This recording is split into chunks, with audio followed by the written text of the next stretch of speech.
অশান্ত মনকে শান্ত করতে চান তো একটিবার মায়ের কথা ভাবুন। কারণ এই পৃথিবীতে মায়ের মতো আপনজন দ্বিতীয় কেউ হয় না। পৃথিবীতে আপনার যদি কেউ বেস্ট ফ্রেন্ড থাকে তবে তারা হলেন এই দুজন, একজন আপনার মা আর অন্যজন আপনার মন। তুমি যদি কাউকে ভালোবাসো তবে কখনো প্রমাণ দেওয়ার চেষ্টা করো না, কারণ তোমাকে মূল্যহীন ভাববে। সময়ের ওপর ছেড়ে দাও, সময়ই তার প্রমাণ সঠিক সময়ে দিয়ে দেবে। আপনি ভালো থেকে দেখুন, সকলেই খোঁজ নেবে, সে আপনজন বা পর, কিন্তু কষ্টে থাকলে কেউ খোঁজ নেবে না। তাই নিজেকে ভালো রাখার চেষ্টা করুন। আমাদের জীবনটা হলো ফুলের মতো, কে কখন কিভাবে ব্যবহার করবে তা কেউ জানে না, একমাত্র যে ব্যবহার করবে সেই জানে।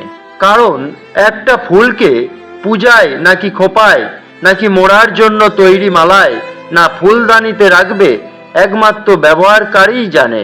কারো দুঃখ কষ্ট দেখে উপহাস করো না, কারণ সুগন্ধি চন্দন কাঠ নিজেও জানে না তাকে পুজোয় লাগাবে নাকি মৃতদেহকে পোড়ানোর কাজে লাগানো হবে। কাউকে আপনার ভালোবাসতে হবে না, আপনি নিজেকেই ভালোবাসুন। নিজের সংস্কারকে সঠিক করুন, দেখবেন সকলেই আপনাকে ভালোবাসবে। অন্যে যাই ভাবুক আর যাই করুক, তুমি কখনো তোমার পবিত্রতা, নৈতিকতা আর ভগবত প্রেমের আদর্শকে নিচু করো না। মন খারাপ না করে, কষ্ট না পেয়ে হাসি খুশি থাকুন। সঠিক সময়ে আপনার মূল্য বুঝতে পারবে। স্বার্থটা এতটাই কঠিন সত্য, কারো সাথে মন খুলে কথা বলুন তো ভাববে কোনো স্বার্থ আছে এই সরলতার পেছনে। আপনি যাকে ভালোবেসে কাছে রাখতে চাইবেন সে তত তাড়াতাড়ি দূরে চলে যাবে।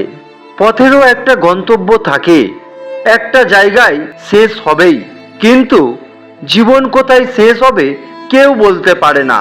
তাই সকলকেই ভালোবাসুন। মানুষ ইচ্ছা করলে অনেক কিছুই মনে রাখতে পারে, কিন্তু ইচ্ছে করে সব কিছু ভুলতে পারে না। যদি কেউ ভুল করে তবেই সে প্রকৃত মানুষ, আর যে ভুল করে ভুল স্বীকার করে সে মহান ও আদর্শ মানুষ। জীবনে একমাত্র সেই সুখী হতে পারে যে সমস্ত পরিস্থিতিতে নিজেকে মানিয়ে নিয়ে চলতে পারে। যদি কখনো কারো ব্যবহারে কষ্ট পাও তবে নিজেকে একটাই প্রশ্ন করো, পৃথিবীতে আসার সময় কতজন তোমার সাথে এসেছিল? যে মানুষগুলো সবচেয়ে বেশি কথা বলে এবং কথা বলার সময় আমি শব্দটা সব থেকে বেশি ব্যবহার করে, সেই মানুষগুলোই সব থেকে বেশি স্বার্থপর। তারা নিজেরটাই ভালো বোঝে, অন্যের অনুভূতিকে কখনো গুরুত্ব দেয় না। কয়লার রং কালো, তাই কয়লাকে কেউ পছন্দ করে না, কিন্তু কয়লার মধ্যেই মূল্যবান রত্নের জন্ম। তাই কাউকে ছোট করে ভাবতে নেই। কার মধ্যে কি গুণ আছে তার প্রথমে প্রকাশ পায় না। খারাপ সময় যেমন সারা জীবন থাকে না, কষ্টও সারা জীবন থাকে না, কিন্তু ওই সময়ে যারা পাশে থাকে তাদের জীবনেও ভোলা যায় না। সব শিক্ষা বই থেকেই পেতে হবে এমন নয়, কিছু শিক্ষা আপনজনেদের কাছ থেকেই ইচ্ছা না থাকলেও পেতে হয়। পৃথিবীতে সব দূরত্বই কমানো সম্ভব হয়, কিন্তু মনের দূরত্ব যদি একবার বেড়ে যায় তবে তা কমানো সম্ভব নয়।